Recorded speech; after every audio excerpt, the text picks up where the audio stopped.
উপায় কি? শবে কদরের নামাজ ও দোয়া আছে কিনা? রমজানের শেষ দশকের কোনো আমল আছে কিনা, কি কি আমল করতে পারি? শবে কদরের রাত যেহেতু একেবারেই চূড়ান্তভাবে ফিক্সড কোনো রাত নয়, সেজন্য শবে কদর পাওয়ার উপায় হলো রমজানের শেষ দশকের প্রত্যেকটা রাতে ইবাদত করা। প্রত্যেকটা রাতে ইবাদত করার যদি সুযোগ না হয়, তাহলে কমপক্ষে বেজোড় রাতগুলোতে ইবাদত করা। নবী সাল্লাল্লাহু আলাইহি ওয়াসাল্লাম বলেছেন, তাহাররাউ লাইলাতুল কদরি ফিল বিত্রি মিনাল আশরিল আওয়াখিরি মিন রমাদান। রমজানের শেষ দশকের বেজোড় রাতগুলোতে তোমরা কদর তালাশ করবে। তার মানে এর মধ্যে যে কোনোটা হতে পারে। আল্লাহ তাআলা বিষয়টাকে উজ্জ্বল রেখেছেন কেন?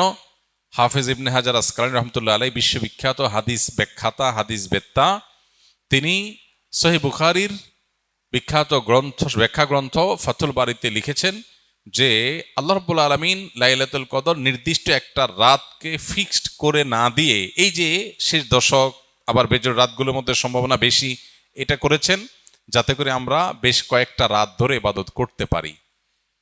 এখন মনে হতে পারে এটা তো আমাদের কষ্ট হচ্ছে, আমাদের জন্য বোঝা হলো, ফিক্সড হলো তো আমাদের জন্য সহজ হয়ে যেত। মরার পর যখন আমল নামা হাতে পাবো, তখন মনে হবে ইস, এই লাইলাতুল কদর আল্লাহ শেষ 10 রাতের মধ্যে রেখেছেন, পুরো রমজানে রাখতেন তাহলে 30 রাত ধরে ইবাদত করতে পারতাম।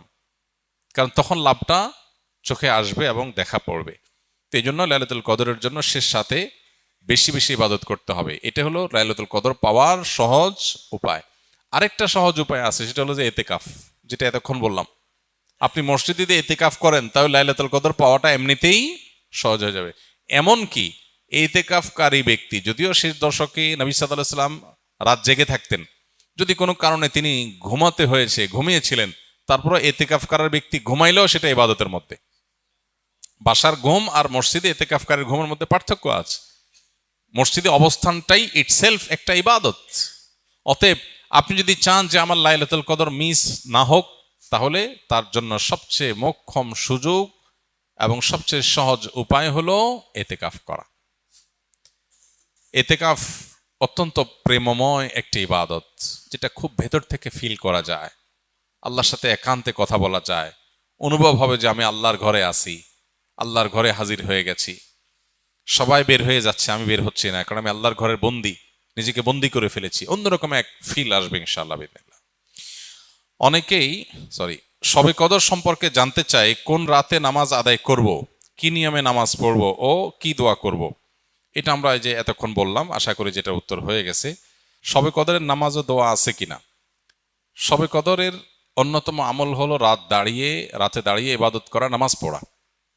এজন্য আমরা লাইলাতুল কদরে ইনশাআল্লাহ তৌফিক অনুযায়ী 2 রাকাত করে করে লম্বা লম্বা কেরাত, লম্বা লম্বা রুকু, লম্বা লম্বা সিজদা দিয়ে খুব মনোযোগের সাথে দীর্ঘ সময় নিয়ে আমরা নামাজ আদায় করার চেষ্টা করব। এটাই হলো লাইলাতুল কদরের নামাজ। এর কোনো রাকাত সংখ্যা নাই যে এত রাকাত পড়তে হবে, যার যতটুকু তৌফিক হয়, 2 রাকাত, 4 রাকাত, 6 রাকাত, 8 রাকাত, তারাবির পরে রাতভর আমরা সে নামাজগুলো পড়তে থাকবো ইনশাআল্লাহ। নামাজের পাশাপাশি লাইলাতুল কদরে করার জন্য স্পেশাল আমল নবী করিম সাল্লাল্লাহু আলাইহি সাল্লামের পক্ষ থেকে রেকমেন্ডেড আমল একটাই আছে, সেটা হলো মা আয়েশা রাদিয়াল্লাহু তাআলা আনহা বর্ণিত হাদিসে যে দোয়ার কথা আমরা জানি, সেটা হলো আল্লাহুম্মা ইন্নাকা আফুউন তুহিব্বুল আফওয়া ফাফু আন্নি। হে আল্লাহ, আপনি ক্ষমাশীল, ক্ষমাশীলতাকে পছন্দ করেন, অতএব আমাদেরকে ক্ষমা করে দিন। এই দোয়া বেশি বেশি করে করা। এর বাইরে আমরা জিকির, আজকার, তাসবিহ, কোরআন তেলাওয়াত, দোয়া, রোনাজারি, এগুলোর মাধ্যমে পুরো রাত অতিবাহিত করার চেষ্টা করব ইনশাআল্লাহ। নামাজের ক্ষেত্রে বিশেষ কোনো নামাজ নাই যে লাইলাতুল কদরের এরকম এত রাকাত নামাজ, প্রথম রাকাতে অমুক সূরা এতবার, তমুক সূরা এতবার, এরকম কোনো বিশেষ নিয়ম নাই। বরং অন্য যে কোনো নামাজের মতো যে কোনো সূরা দিয়ে আমরা নামাজগুলো পড়তে পারি। শবে কদরের কোনো আমল আছে কিনা? শবে কদরের আমল আছে ভাই। শবে কদরের সব ধরনের ইবাদতই করার চেষ্টা করতে হবে সাধ্য অনুযায়ী, যেগুলো করা সম্ভব হয়। বিশেষ করে কোরআন তেলাওয়াত করা, 2 রাকাত করে লম্বা কেরাত, লম্বা রুকু সিজদা দিয়ে যতটুকু পারেন নফল নামাজ পড়বেন। বিশেষ পদ্ধতির নামাজ, শবে কদরের নামাজ এত রাকাত, অমুক সূরা এতবার, প্রথম রাকাতে, দ্বিতীয় রাকাতে এতবার, এগুলো মন গড়া, এগুলোর কোনো ভিত্তি কোরআন হাদিসে নাই। তবে 2 রাকাত করে যত লম্বা রুকু দিয়ে সিজদা দিয়ে অনেক সময় নিয়ে 2 রাকাত নামাজ 5, 7, 10 মিনিট ধরে, যত বেশি সময় ধরে পারেন লম্বা কেরাত রুকুতে নামাজ পড়বেন। এক, তেলাওয়াত বেশি বেশি করবেন, যত সুন্দর করে সম্ভব তেলাওয়াত শুনবেন, শোনাশুনি করবেন, কোরআনকে সময় দিবেন, কোরআন স্টাডি করবেন এই রাতে। আর বিশেষ করে একটা দোয়া আমাদের আয়েশাকে রাদিয়াল্লাহু তাআলা আনহাকে নবী করিম সাল্লাল্লাহু আলাইহি ওয়াসাল্লাম শিক্ষা দিয়েছেন, আল্লাহুম্মা ইন্নাকা আফুউন তুহিব্বুল আফওয়া ফাআফু আন্নি। আল্লাহ আপনি ক্ষমাশীল, ক্ষমাকে ভালোবাসেন, আপনি আমাকে ক্ষমা করুন। আর আল্লাহর কাছে দোয়া, ইস্তেগফার, রোনাজারি, চোখের পানি ফেলা, গুনাহ মাফ চাওয়া, এগুলো করতে থাকবেন। দান সাদেকা করার সুযোগ থাকলে সেটাও করবেন, অর্থাৎ যে কোনো সাধারণ আমলই করবেন। হাদিসে বিশেষ করে এই দোয়াটার কথা বলা আছে, এটা আমরা লাইলাতুল কদরে পড়ব। শবে কদরের নামাজের নিয়ম কি, কত রাকাত পড়তে হবে একটু জানাবেন। শবে কদরের নামাজের নিয়ম কি, একটু আগে আমরা বলেছি যে শবে কদরের নামাজের আলাদা কোনো নিয়ম নাই। অন্য যে কোনো সময় যে আমরা নফল নামাজ পড়ি, ঠিক একই পদ্ধতিতে আমরা শবে কদরে পড়বো, লাইলাতুল কদরেও পড়বো। আমরা বিশেষ করে অনেকে মনে করি লাইলাতুল কদরের প্রথম রাকাতে অমুক সূরা এতবার পড়তে হয়, সূরা ফাতিহার পর দ্বিতীয় রাকাতে তমুক সূরা ততবার পড়তে হয়। এগুলো সবগুলা মানুষের নিজেদের বানানো। কোরআন বা হাদিস এরকম কোন ফরম্যাট শবে কদরের জন্য আলাদা ঠিক করে দেয় নাই। ওইটাকে আমরা আবশ্যক বানালে বরং সেটা বেদাত হতে হবে, বেদাত হতে পারে। আমরা দুই রাকাত করে যত লম্বা সময় পারি, যে কোনো সূরা দিয়ে পারি, আমরা বেশি বেশি করে নামাজ পড়বো শবে কদর ইনশাআল্লাহ তাআলা। রমজানের শেষ দশকের কোনো আমল আছে কিনা, কি কি আমল করতে পারি? রমজানের শেষ দশক হলো আমলের সবচেয়ে গুরুত্বপূর্ণ দশক। ভাইরা আমার, নবী করিম সাল্লাল্লাহু আলাইহি সাল্লাম সম্পর্কে আমাদের আয়েশা বলেছেন, কানা ইয়াজিতাহিদু ফীহি মা লা ইয়াজিতাহিদু ফী গায়রি।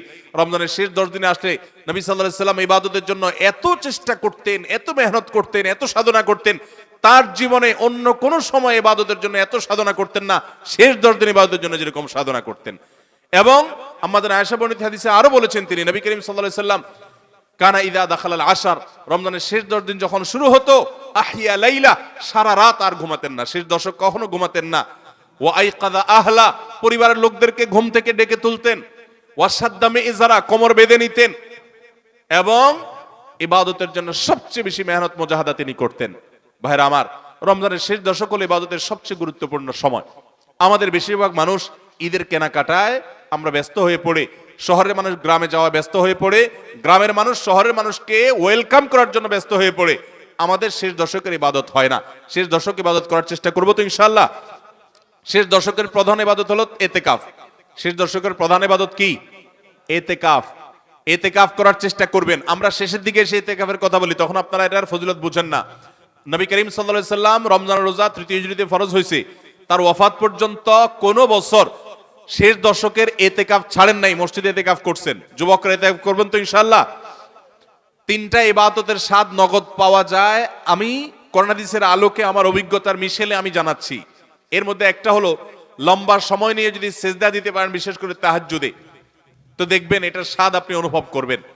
আর দ্বিতীয়টা হলো এতেকাফ। এতেকাফ রমজানের শেষ দশক যদি মসজিদে বসে যেতে পারেন, গাঠি বুসকা নিয়ে, কিচ্ছু করতে পারেন না, শুধু বসে গেছেন মসজিদে 10টা দিন, আপনার ফিল হবে যে আপনি আল্লাহ তাআলার চৌকাঠে এসে পড়েছেন। এতেকাফের মজা যারা একবার পায়, তাদেরকে এটা থেকে দূরে সরা রাখা যায় না। আর 3 নম্বর হলো আরাফাতের ময়দানের দোয়া। এটাতে যে স্বাদ, এই 3টা স্বাদ যে পাইছে, সেই স্বাদগুলো কখনো আর ছাড়তে চায় না। আল্লাহ আমাদের সবাইকে ইতিকাফ করার তৌফিক নসিব করুন। রমজানের শেষ দশকে ইতিকাফ করবেন, বেজর রাতগুলোতে বেশি বেশি ইবাদত করবেন, অন্য রাতগুলোতে ইবাদত বন্দি বেশি বেশি করবেন, কোরআন তেলাওয়াত বেশি বেশি করবেন, কারণ এই দশকে লাইলাতুল কদরে কোরআন নাজিল হয়েছে। আর নফল নামাজ, অন্যান্য দান সাদেকাও বেশি বেশি করে করবেন।